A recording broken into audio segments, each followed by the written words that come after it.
I'm Oscar Sherman, and I'm a master plumber. So in my career of plumbing, I've basically installed water heaters, rebuilt toilets, ran water lines to service houses, fixed leaks under slabs, so the sewer system would continue to flow. To become a plumber is you sign up with a plumbing company and they'll get you your apprenticeship card, and you're an apprentice for a few years and learn the trade, and they'll get your hours to where you can go down to take your plumbing test where you become a licensed plumber.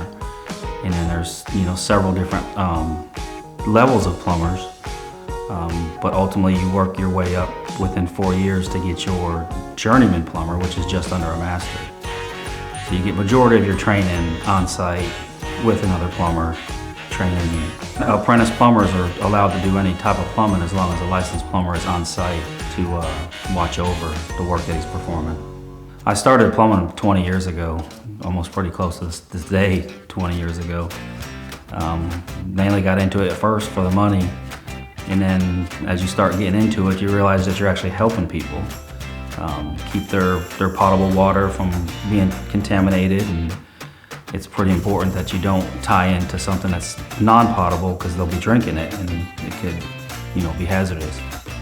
Potable water is something that you can consume and drink. Non-potable water would be groundwater, water coming from your sprinkler system is non-potable.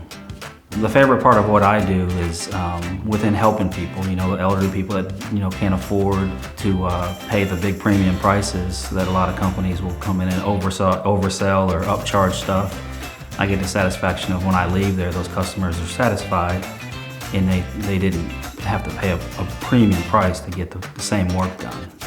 Some of the challenges in plumbing is you got to get in the hot attics during the hot of the summer, and it's 120 up there. Sometimes you got to crawl underneath houses, and it's wet and a lot of water that you got to travel through to get to where your plumbing leak might be, or changing something out.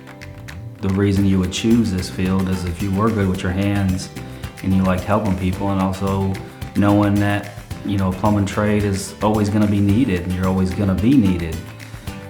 Computer ain't going to be able to take your job and go put a water heater in.